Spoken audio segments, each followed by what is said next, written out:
Good morning, how are you? Good morning, Sam. Thank you. I am doing this as a follow-up to another session that we did earlier. Yes. Remember the session where we were in a car, we were driving, and you gave us some very good insights. I remember. So I've gotten a few follow-ups from that, and it's good that we are here. Just me and you to get that clarifications and tell the people why you've been at Peleza, what we have been doing at Peleza for the last 8+ years, and the entire process of you being here. Happy to be here. Thank you. Interesting, right? I'm 9 years in, so it would be a very long story to tell. So we try and keep it brief. Why Peleza? I think when you join Peleza, you'll very quickly realize that Peleza is on a mission. I believe we have a calling beyond that. And the calling is to empower the right people, right, for employment. Is to empower institutions as they're working with people and giving them trust, right? So when it comes to dissemination of facilities, when it comes to onboarding, so I would say we're in the business of trust. And this has, I believe right now, one of the biggest economies is the trust economy, right? From recruitment to KYC to KYB. So that's what we do. And we're empowering people and businesses, right, to take advantage of the many opportunities they have. And very quickly, you also realize Peleza is a very future-forward and futuristic company. And we have a very visionary leader, right? So sometimes when you join Peleza, initially you think it's just a job. And then you realize, oh, you're actually on a mission, right? That there's more to it. There's something you actually want to achieve. And you feel called to work to achieve that, to actually make the world a better place, right? Give the right opportunities to the right people who deserve it. That's why we do what we do. Thank you, Joy. Thank you, Joy, for that and a clear understanding of the mission that we are engaged in. So I'll take you back. I would like us to take our audience step by step on the process and the growth of the company and how we have come to really structure our solutions in the market. So when I say I'll take you back, I'm going to start with where you started. Yeah. So how was your first office? Tell me, how was that looking? How was the office looking like? Oh my, I laugh, right? But very interesting, a very, very small office in town, actually, in CBD, Hazina Towers, right near University Way. So it was a small office, it was in town, it was chaotic, right? Because I mean, CBD can get chaotic. It was during that period of demos, the tear gas Thursdays, right? But it was an interesting start. I think even then we had very big dreams. So that didn't really define us. We did a lot of good work actually in that small office. I know when you started working, you were very few employees. Yeah. I can tell that. Yeah. As a beginning of any company. And during that time, you really got time to work very closely. I know you still work very closely with the CEO. Yeah. But I know it's during that time that she was able to transfer a lot of the visions that she carried with her for Peleza. And what was the experience like getting a translation of the vision from the CEO in the founding stage to now understanding it the way you know it now? I think it's been one of the most amazing experiences in my career, right? Getting to not just work very closely with her, but really buy into the vision, right? And the interesting thing, I think the first time she sold the vision to me, it just clicked, right? And I just bought right in. It didn't need a lot of convincing, it didn't need a lot of sessions. I just could see. It's interesting because I could see what she was seeing. So it just made it very easy. And of course, I also take it as an advantage and as a privilege, right? Because hearing that from her, right, I think the way I incorporated it is very different. And I took it up very differently.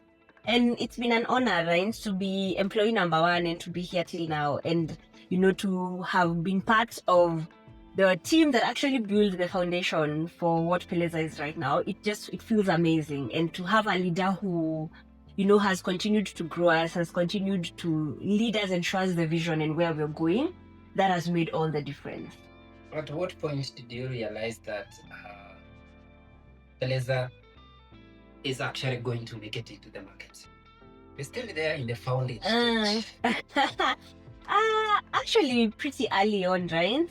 So I actually began at Peleza doing sales. I'd never done sales before. I had no sales experience. And I think the moment I knew Peleza was meant for great things is when we bagged our first big client, right? Our first anchor client. And as I mentioned, we're a small company, had very few clients, not more than 10, barely known in the market.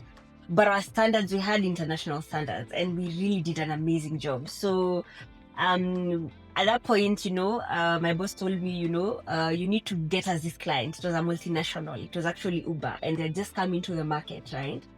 And when I closed that client, because I did, I at that point I knew Peleza was meant for great things, because this was a multinational, right? And of course, they were looking for someone to offer them background screening services at the level of international standards, right? And the fact that they saw that in Peleza, and they didn't really care how many clients we had. They didn't really care how long we had been in the market, but they were willing to take that trust and that leap of faith with us.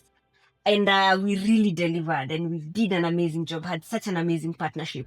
But at that point, still in that tiny office, that is when I knew Peleza was meant for great things, because we were different, and it was apparently clear that we were setting ourselves apart. So from then on, I knew sky is the limit.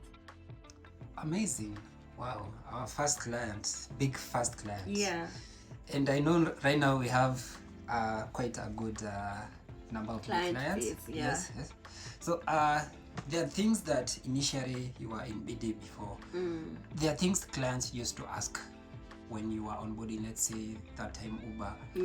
There are things clients used to ask then. Are they still the same things that clients still need from us right now? And what is there any change that has happened over the time of what client needs from us? That's an interesting question, right? Clients' needs have morphed over the years, right? And the foundation may still remain the same, right? They want exceptional, timely, accurate information to empower them make their decisions. That has not changed. What has changed, on the other hand, right, is the timeliness, right? They want the information and they want it now. So they want real-time information.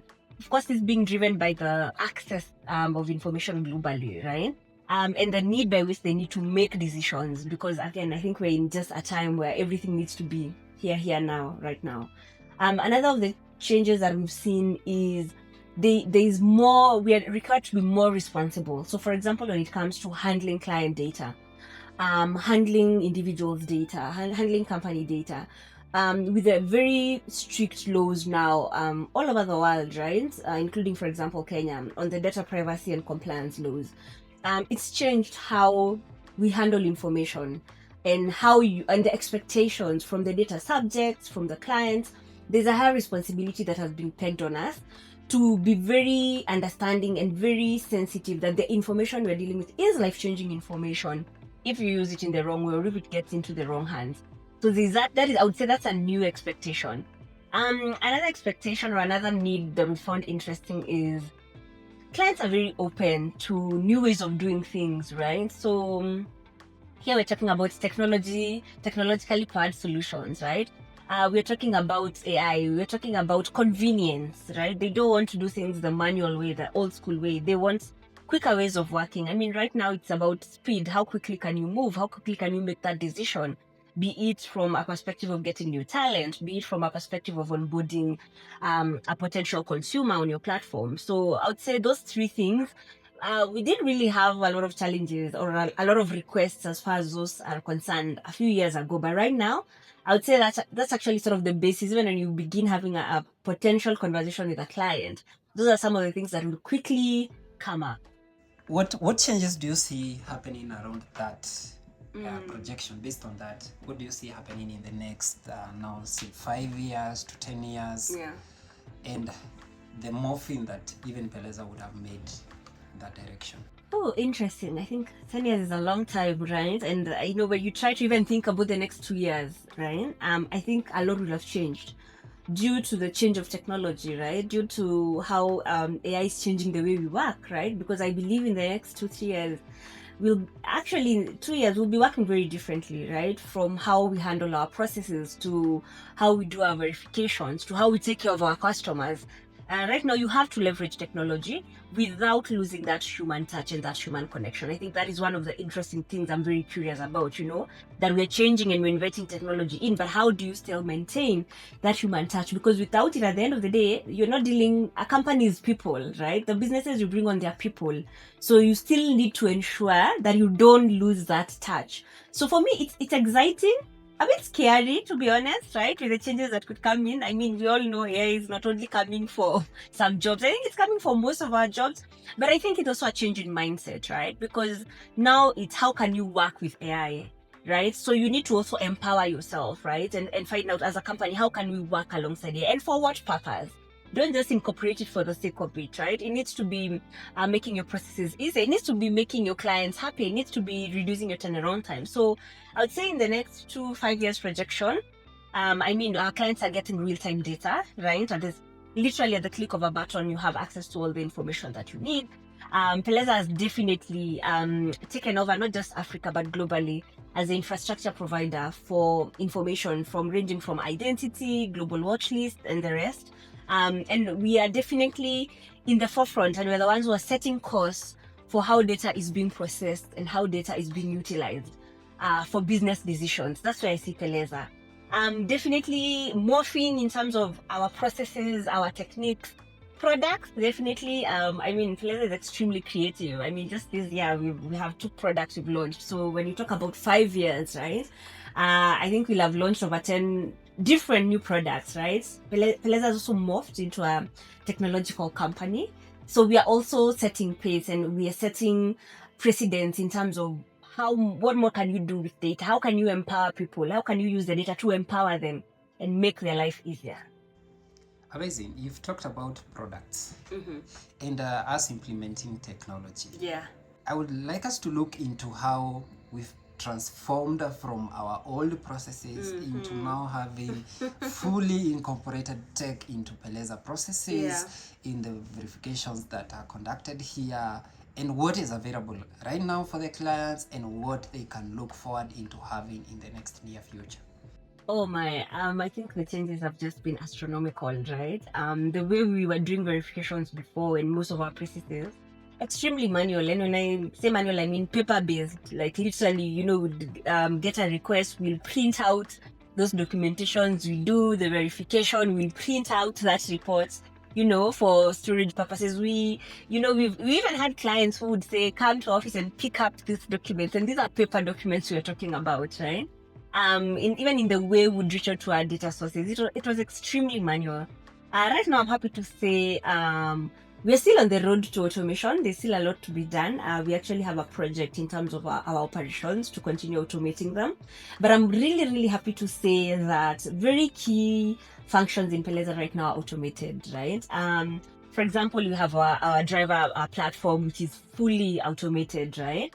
We have know your customer, know your business product for verifications. Again, this is fully automated at the click of a button, right? Someone sitting in a bank can request for a KYC, get them the information, they have the reports in less than a second. And I think that's revolutionary because then it empowers people, right? Because you're getting your decision in the shortest time possible. And that has just been beautiful to see. Products to look out for, I think maybe should be by the end of this month. We have a new product we're releasing, an education verification product we're releasing. Within the first quarter next year, we'll be talking about our background screening platform. And there are many more, I don't want to get ahead of myself, and spill everything, but I would say we have almost 5 products, right now in the roadmap that we're seeking to release to our clients. And the purpose of this product is, again, to make our verifications easier, to make it easier for the client to get information in the quickest time possible, right? And the powerful thing about automation is it also reduces, human error, right? It improves the accuracy information. It improves the security and the data handling of the information. What impact would you say that Peleza has always had in terms of the verifications and the data we conduct to our clients? The verifications, the background checks, the KYC, what impact is there for our clients? And probably what would you say to someone who is still ignoring conducting due diligences in their processes? Oh my goodness. I think if anyone is not conducting due diligence, then they are really exposing their business to a lot of risk. And I would really advise them to very quickly look into compliance, because you cannot afford to take decisions that are misinformed, right? When you think about financial and reputational damage that could come from you making a wrong decision because you've not been empowered with the right information, and we've seen it, right? And it's catastrophic for a company. So the impact that we have is really big because we are impacting actually people's lives. Because when you do a background check as you're bringing in a potential employee on board, you want to ensure you have the right talent, right, to come in and be able to pick up and contribute into the company goals and objectives. You need to ensure there's a person of integrity if that is a value that is important to you. You need to be able to know if it's someone who can actually perform if that is something that's important to you.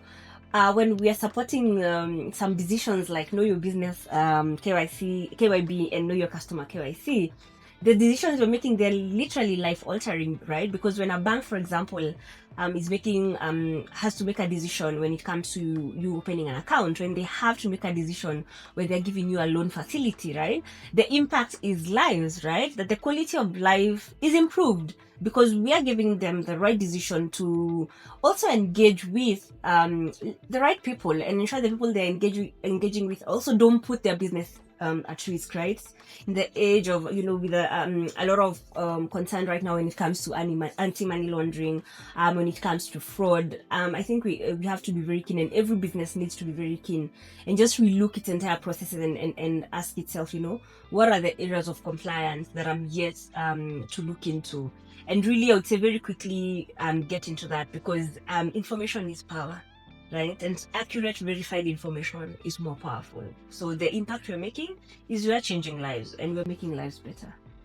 As an organization, beyond the service that we offer to our clients, Correct. what other impacts has Peleza really made into the ecosystem in Kenya, East Africa, and individuals in general? Wow. I think when you even just begin with the employees, right? I think Peleza has made a very big impact. I mean, from starting with one employee to 3 to 5, and there's so many people. If I was to count the number of employees who've gone through Peleza, right, from interns to contractors to consultants to full-time employees, I mean, it's a lot.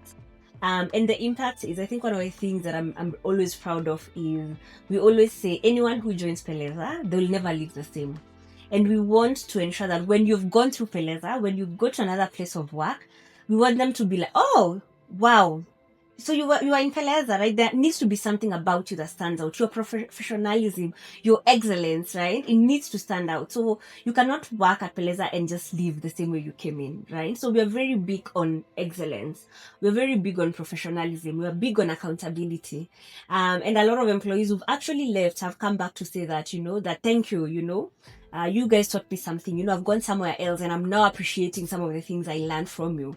I'm appreciating some of the insights that were given to me. I'm appreciating some of the pressure, right, that I felt at Peleza. So that impact has just been beautiful. Of course, also improving the life of the employees who work at Peleza. That has been great to see Peleza grow and morph, from a small startup company to be able to support so many employees and their families. That has really been beautiful.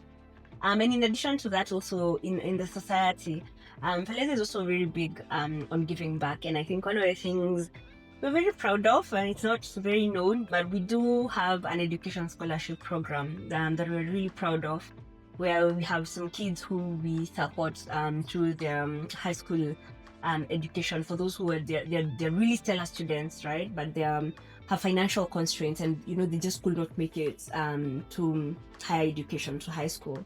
So we will be supporting them for that. We've already, I think they're in Form 2 now, I would say, since we started with them, and it's just been so amazing, to just see brilliant kids, empowered and given an opportunity, and having just their life changing, for them to know that they actually can achieve all the things that they desire, just to see them grow and morph and learn and just be excited about life, for us to be mentoring them and coaching them, because for us it's not just about catering for their finances, just ensuring they're well-rounded young people. So we are really excited about that program. It's been doing well. We are really excited, and we are hoping to continue expanding it, and more of that information will be shared. But I think that has been really important to us, right? That we are impacting positively the society and the communities around us. That has been amazing. Thank you for highlighting that impact. I know impact over time builds a legacy. Yes, it does. You personally, having been at Peleza for that long, Yeah. in the future, what legacy do you yourself want to impact Peleza with? And as you leave Peleza, what impact or what legacy is Peleza building? I think that's something I've always thought about, right? And as I mentioned, I've been here for a very long time. And I think for me, every day I come in, I've always been committed into executing my role with excellence. And that is something I'm really, really proud of. And I actually do feel that I have already contributed to the legacy of Peleza even before I leave. I know I have, and that makes me very happy to know that we have built such a strong foundation, right, that cannot be shaken. To have built a foundation where we're now scaling and growing and expanding into Africa and globally. To have gotten to a point where we are morphing into a technology company, that has been amazing. And to know that we are empowering people, right? We are ensuring decisions are made in the right way with the right information, and just to be able to contribute into the trust economy and to be able to be, contributing into the war against fraudulent activities. That has really been powerful. That we're not just any company, just a profit-making company. We actually are making a positive impact in the world. That has just been amazing to see. And I think for me, I feel very proud, and I know, when the time comes as I'm leaving Peleza, that I'll have, I've paid my dues and I've contributed into not just Peleza, but I've positively contributed into the world. And that's how I look at it, that Peleza is making a very positive contribution into the world. And I know for sure Peleza is going to become a big giant, right? And I just can't wait to know that, I contributed to that, and those who also come after us to carry the torch, that they will be carrying on that legacy, and Peleza will last years and years to come, right? And that's the whole idea of Peleza. It's about sustainability. It's not about now, that this is a company, generations to come, it will stand the test of time because of integrity and building trust within businesses and people. I would like us to get into more specifics in terms of what we offer. Yeah. In terms of, we'd like to know you more. Oh, more than this. Okay. Because we've been hearing more about you and the company, more of the company. And just before we get to where we get to ask you questions. Okay. Some of the services we offer include academic verifications. And you have mentioned that we have a new upcoming platform where we'll be able to submit education verifications. Yes. And I hope that is geared towards giving us real-time results. Of course, that's the whole idea. Yes. What's the risk behind hiring candidates who have fake academics and credentials? Wow. That's a good question. And I think this is not new to anyone, right? Not just in Kenya, but all over. But, let's talk about Kenya, for example. I mean, every other time you'll hear scandals, right? About institutions, maybe a government parastatal, they've done an audit and, you realize a big percentage of our employees or their leaders, right? Even our leaders as Kenyans, right? They have forged academic credentials, right? And, it's something that, we laugh about. But when you really think about it, right, it's a very serious issue because there's a reason why those credentials are given to you when you've gone through the right channel, right? You've gone through your education, you have learned, so you earn it, right? They say you've earned your degree, you've earned your master's, right? Because there are things you're learning for you to earn that accreditation.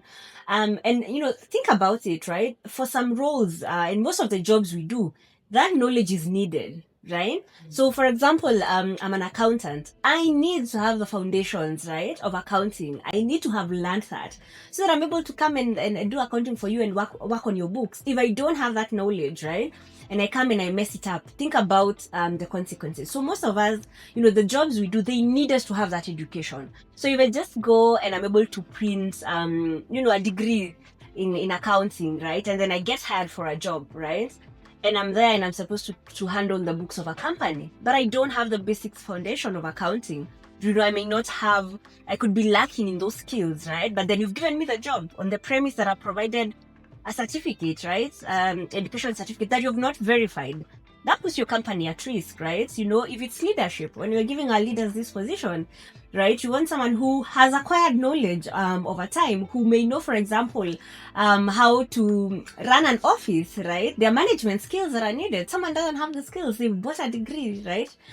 They've done, you know, maybe they have an MBA in marketing or something, or in business administration, but they're not able to execute. They're not able to do their jobs. And of course, what will suffer is businesses will suffer, right? Companies will suffer, and the country at large is suffering. And it's also an issue of integrity.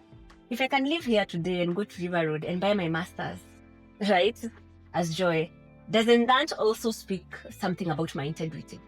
So as you're giving me that job, then if I'm able to buy a degree and present it to you as my employer, that it's real, what more would I do in my capacity when it comes to issues of integrity, right? That means I'll be willing to omit some things. I would be willing to change a few things here and there. I'll be willing to engage in fraud. I'll be willing to engage in activities that would compromise not just my integrity, but the integrity of the company. So I think it's something that people really need to take seriously. It's one thing to show up and say, I don't have a degree for this job and I want it, right? That's totally understandable. And a lot of employers these days, they actually don't hire based on a degree. They don't care about it because they say, I will train you. But it's one thing to go and forge a paper, a credential, and come and present it as though you've earned it. I think that shows, it also shows the decay of us as a moral society. And so this is a very serious thing. It needs to be taken very seriously. And that's why we'll be launching our digital credentials. Because let me add something very important. If people are using fake degrees and fake papers and fake masters, what happens to all our young people who have actually gone to school for their 4 years, right, for their 2 years, and they have their papers and they cannot get these jobs because these jobs are being gotten by people who've used fake credentials? Aren't we also disempowering our young people? Aren't we also being unfair to them? So this is a big crisis and we need to handle it. And that's where Peleza is here, bringing in the digital credentials platform to ensure that the right people get the jobs. Thank you, Joy. You've mentioned that employers don't hire based on education, and I know some employers also don't hire based on prior experience. Sure. Could you now put in relevance why we conduct pre-employment background checks, their relevance, and how they fit into the employer's training or skills enhancement program? Wow, this is interesting and exciting to talk about. Why? Because I've also worn the shoes of a recruiter, right, several times at Peleza. And I'll tell you the very interesting thing. We have opportunities, and not just us, even our clients that we deal with. There are a lot of job opportunities, but sometimes you struggle to find the right talent. And yet, people are saying there are no jobs, right? So we're in a very interesting situation in the country where we're really trying to understand what is actually happening in the job market, right? Because on one end, employers are saying they can't find the right talent. And on the other hand, right, job seekers are saying we cannot find jobs. Clearly, there's an issue, right? Something is wrong. There's a divide there. And I'll tell you why pre-employment background checks are important. There's a misconception about background checks. People think, you know, when, for example, Peleza is conducting a background check on you, it's because they don't want you to get the job. That is a misconception. A background check is actually an empowerment tool. The reason we conduct a background check is to actually empower the employer to make the right decisions. But more importantly, is that you as a job seeker, if you have the right talent, if you have the right skills, if you have the right credentials, then you're able to get the job that is well and best suited for you. Now, most jobs, actually all jobs, they will train you, right? So they call you in, they give you a position, they will train you. So you may not need to know how to do that job. However, we also see some entry-level positions asking for 3 or 4 or 5 years experience, which is also funny. It's quite unfair when you think about it, right? But let's talk about that employer who needs experience, right? Because some roles, for sure, they need you to have prior experience. This is where Peleza comes in. We need to verify your experience, right? Because if you don't have that experience, then you will be hampered and you'll be limited when it comes to performing in this new role. If you claim you have experience and you don't, the employer thinks they're bringing in someone who already has an idea of how to do that task. That means your training period will also be limited and very short, right? Why? Because you're saying, but I've done this before for like 5 years, right? I've worked in this company for 5 years. I've been a finance manager. Easy peasy, I can do this. So as much as there'll be a training period, this person understands you have the foundation, you've worked and you've done this role before. So you're sort of good to go. It's sort of plug and play. So what happens if you actually lied? If you actually did not work for these companies that you claim? So you will come in, very quick training, you're expected to pick up the pace, and then you'll struggle. And then you're not able to deliver. And then the employer's objectives are not met. They're not meeting their goals. They're realizing, oh, but this person was so great in the interview. Everything was so amazing. But when 2 months in, they're not meeting their targets. They're not able to do their job. So when we're doing this background check, we are picking out things about an employee. We're picking out, you are excelling in your previous role. Those are the things we're looking for. You got a promotion. You are working well with others, right? You were able to meet your deadlines. You needed minimal supervision. As you can see, these are all positive things. So when you share these things to your potential and your next employer, it makes them excited about you, right? And they're happy to bring you on board. Because you have the right skills, because you have what they're looking for. So when you really think about it, a background check is there to empower the job seeker, because we actually want to find out good things about you. People think we are looking for all the bad things, the forgeries. No, we're looking for the good things. However, if you have lied and you've tried to beat the system, we will also find it, but that will disempower you, right? And that will, of course, make sure that you will not get that opportunity. So what we advocate for is, as long as you know you're truthful, as long as you know you've done and you've paid your dues, you've worked in other places before, you've been a good performer, then those things will shine through. That's how you'll end up getting your job. Thank you, Joy. We've done a lot, hundreds of thousands of background checks. I know. I know you don't have all the analysis in mind. Yeah. But what's the common trend you have seen over time in the background checks results for this candidate we conduct, especially pre-employment background checks? That's an interesting question. What we've seen. This may not be very, whatever I'm going to say may not be taken very well, but it's the truth, right? So one of the things we've seen is interesting that the forgeries, let me speak about, for example, the education certificates forgeries. A lot of them will come from high-level employees. You have your managers, right? Sometimes even C-suits, right? Those master's degrees, some of them are not, they're not real. University or those international education credentials they present, they're not real. So that there's also a misconception. You will think to expect that of the entry level. Actually, interestingly enough, we find it with very experienced and high level employees. That's where you'll find a lot of forgeries, especially when it comes to education verifications. Now, when it comes to employment verifications, I would say here what we find out, and the anomalies will range from position held, again, mid-level. A lot of it is mid-level. So the position that someone held, they will embellish the position held. They will embellish the period of employment. And maybe it's because employers are asking for experience that people don't have. I don't know. But you did your 3 years, you'll say you did your 4.5, right? You are a supervisor. You'll give yourself a different title, right? So we see that a lot, where sort of someone is trying to present that, they could be of a higher cadre than they currently are at. I'll say those are some of the anomalies we pick out. But we also pick out very interesting anomalies like fraud, where someone had actually committed fraud in a said company, or the way they left, right? They left with a lot of questions and some things were not in order when they were leaving. So there are all these little nuances that you'll pick out.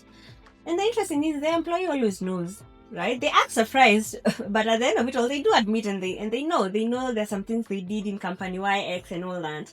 And sometimes it's really shocking. I think the shocking thing is also the people who embellish. They will stand behind that lie 10 toes down. Like they will fight it and say, no, that degree is real. But even they know it's fake. It's just a very interesting thing we see. And, we'll provide the evidence and we'll tell them, go back to the institution and tell them to actually prove to us and do, comes to us that this was real. And the education, 100%, actually all the times we've ever had a dispute. The institutions and the data sources, they will always maintain this the data that they shared with us. But it's very interesting that hardly will someone be caught in a lie and admit or want to sort of, come clean.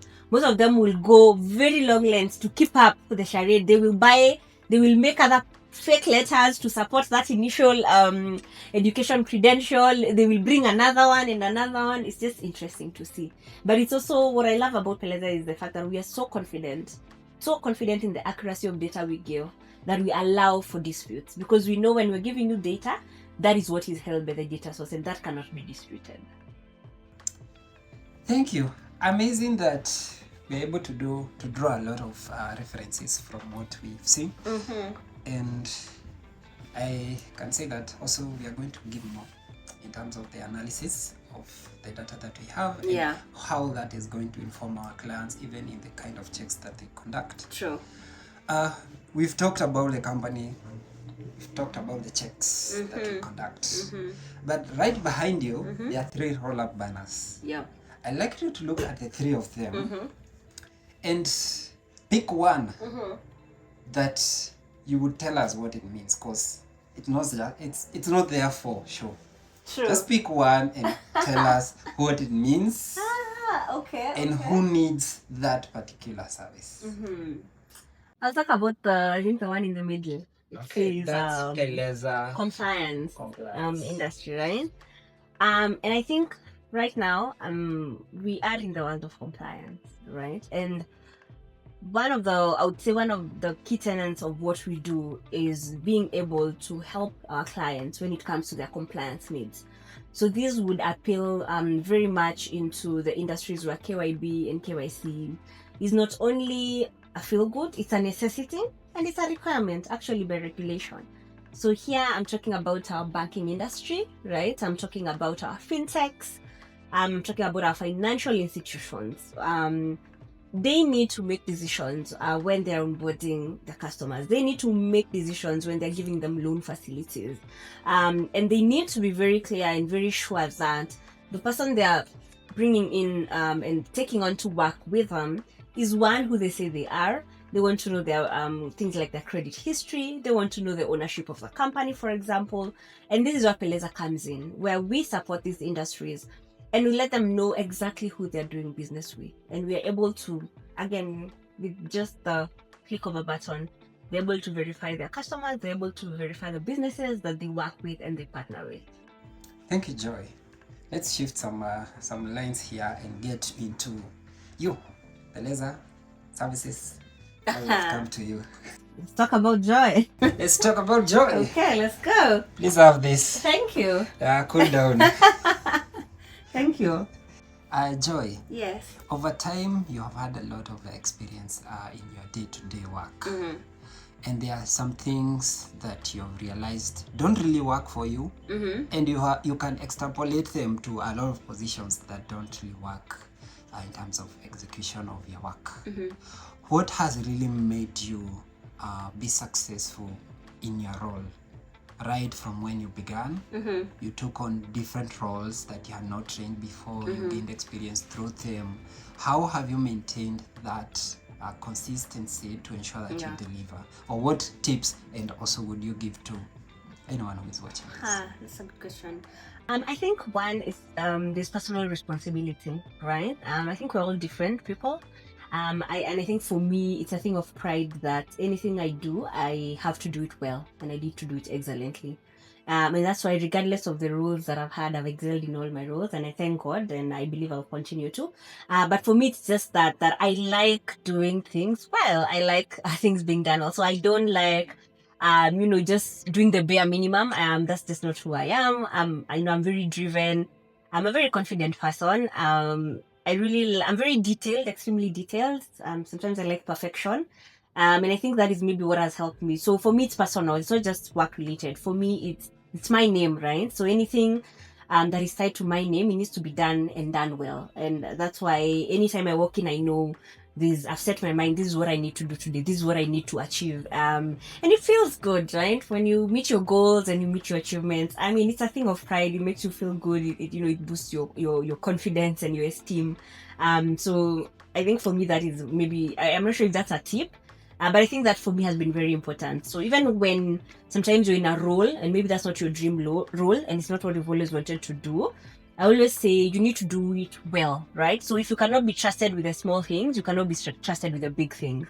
So today you may have that small role, but you need to do it just as well. You can't say, oh, the day I become a CEO is when I'm going to excel. No, it's discipline, right? And it's habits, the habits you form. So if you're in that position and you're working it well and you're executing well, then you carry that and you just, it just advances as you go up. But there's that responsibility. You can't pose and say, my greatness will come when I become a leader. No, it doesn't work like that. Over time, I know you've learned a lot. Oh my, yeah. A lot. Yeah. A lot. But I like to pick a point where people don't really want to talk about it.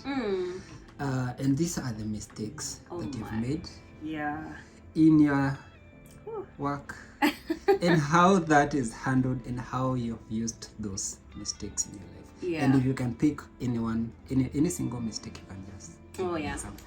That's interesting because I know this year I've actually done a lot of reflection, being I've had a long, I've worked for many years, right? I would say I have over 12, 13 years experience and, I'm almost getting to 9 in Peleza. So I do a lot of that, just taking stock. And yeah, I've definitely made mistakes along the way. And, what I would say is one of the mistakes I made along the way is, and I learned, especially if you're a really good performer, and for me, I was the person who would bury my head, I'd put my head down and I'd do the job, I never sort of wanted to advocate for myself, I never wanted to come out and speak up or sort of ask what I feel I'm worth, right? And sort of say, this is what I feel my value is and this is what I want in return. And I think I did that for very many years where I would do a really good job, but I would never come in and say, hey, this is what I've done and I know I've got a good job and I think this is what I'm worth. So that is a mistake that I did, right? And now I know that you need to advocate for yourself. You need to speak for yourself. Sometimes, people could see, but me seeing you're working hard is very different from me rewarding you because you're working hard. So don't just be seated, because I would also always want to be, behind the scenes, right? I'll make things move and that's, I think, for me, I don't need to get the glory. I don't need, those accolades are not important to me. But what I've come to learn is my value is important to me. So articulate your value. Don't wait for someone to tell you how valuable you are. Don't wait for someone to pat yourself in the back. When you know you've done a good job, own it and say, hey, you know what? I've actually done a good job. Because sometimes you will wait and it doesn't come, or it comes, you've already been putting in so much work. And so for me, I would say that you need to advocate for yourself. You need to know your value. You need to speak your value. And you even need to tell yourself, when you've done well. So for me, these days, when I do something I'm really proud of, I'm like, good job, Joy. I literally pat myself on the back, and it just makes you feel good. So that is, I would say, one of the mistakes I made for a very long time in my career. Do you take opportunities to learn? And what kind of opportunities do career people take? And you've been in working for a long time. What kind of opportunities do you take to learn and grow? And what other opportunities are there that some people miss? True. Wow. I feel like we are reviewing my career here, reviewing my life. That's another thing I would say. It was a mistake, but the good thing about me is I never have regrets. That's also something I did for a very long time. I would say, let me say, maybe in the past, let me use Peleza for a casing point, right? Like in those 9 years, for the very first almost 6-7 years, I was learning, but a different kind of learning. So there are different kinds of learning. So one of the learnings you can take up is learning from experiences and challenges on a day-to-day basis. And I've learned a lot of that, right? And by working very closely with our CEO, I've learned a lot, right? When it comes to problem solving, when it comes to, thinking on the spot, when it comes to running a business, I think I've really, really learned and acquired a lot. And that is from experiences, from when problems arise in the company, from when, personal challenges. So there's learning through experience. I think that's how I've learned best, through experience. But there's another type of learning where, right, you're sort of advancing yourself, advancing your knowledge. And your skills, and these for example would be taking courses, educational courses to enhance you, going back to school, and that's why I would say I didn't do that very early on, but it's something I would say I have corrected. So right now I would tell anyone, take advantage. There are so many opportunities for you to learn. Oh my god, the number of courses out there, it's just mind-boggling, right? And most of them are even free, like from really, really good institutions, and they have really, really good learnings. You know, if you have a chance, advance your education. If you're interested in a master's, do it, right? Do your certifications, and pivot, right? Get into things that interest you. I mean, right now with AI, there's nothing you cannot learn. You can literally learn and teach yourself to even code and do things like that. So I would say take advantage. And of course, it's easier to learn when you're young. You know, we're trying to catch up right now. But especially when you're in your 20s, I would say take advantage. There's so much information out there. You have your phones, your laptops, you're connected to the internet, you know, 24/7. Take advantage of that and learn and improve yourself and gather more knowledge and wisdom. There's a lot more to learn. And what I love a lot is I always say confidence comes from knowledge. When you know things, you're confident. So you can never stop. And that's something I also learned. There's a webinar I attended and I learned that, you know, learning can never stop. You never stop. You stop learning, you stop growing. So now I would say it's something I've really taken in stride and I'm very keen to learn. Almost every day I want to learn something new. So tell anyone out there, especially if you're young, leverage and take advantage of it right now and learn. So even things like that as a professional, attend webinars, attend the sessions that sometimes will happen. You have all these expos, you have summits like tech summits. You really get to learn a lot about what is happening, and they also get to empower you in your day-to-day. Things that you have learned from Peleza as an organization that you have carried into your personal life and you have adopted into your personal life. Oh, okay, let's see. Excellence. Anything that I've learned directly from our CEO. Excellence. And I would do it, but there's just a level she does it and she expected it to be done. And I'm really happy because I embraced it, and not just for her, for my own sake, right? So anything I do, if I'm doing an email, I'm doing a document, I'm doing a presentation, you best believe it's going to be mighty good. And that's something I think I've carried with me, right? I'm really big on excellence. I don't like, you know, shoddy work. I don't like things done and half-assed. So I think that's something I've really carried with me. It's something that has really empowered me. And I think the other thing is also just being confident in what it is you're doing. Peleza has been very steadfast because we're very sure what we're doing, we're very sure what we're working on, we're very having that laser focus, right? And things will come. It's life, and they will come even in Peleza, and they will disorient you a bit, and you know. But when you're very clear about your direction, or you're very clear where you're heading to, then you're always keep moving. That is something I've also learned. Thank you very much, Joy. And maybe we are winding down. Okay. I have about 3 clarifications that I need to get from you. Yes. And you've said you are a very reflective person. Yes, I am. Going back to when you were a very young girl, 10 years, 20 years, what advice would you give to that campus lady? If I went back to... Yes. So with what you know now. The advice I'd give to someone in campus. Yes. You yourself. Or myself in campus. Yes. Wow. Well, that's interesting. What advice would I give myself? Knowing what I know now, I'd say continue to educate yourself. Right? The degree was good, but you know, do more certifications. You know, get your masters in. Of course, after a few years of working, I think it's great to do your masters after you've had some work experience. I'd probably also pursue and pivot to different careers early on and try new things, try many things. Yeah, try different things. Don't be so, you know, this is the only thing I know how to do. Try things, right? Take up opportunities. That's what I tell myself.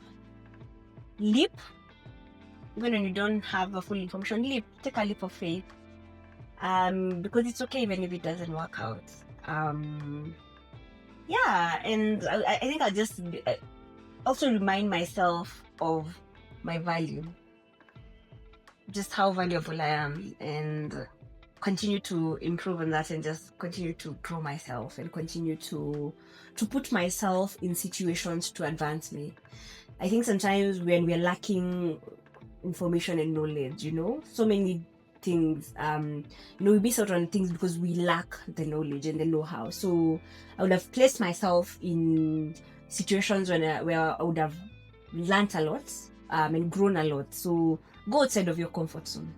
That's what I'll tell myself. Don't get comfortable. Go outside of your comfort zone. Do things you don't know how to do. Give them a try. You never know. Life can surprise you.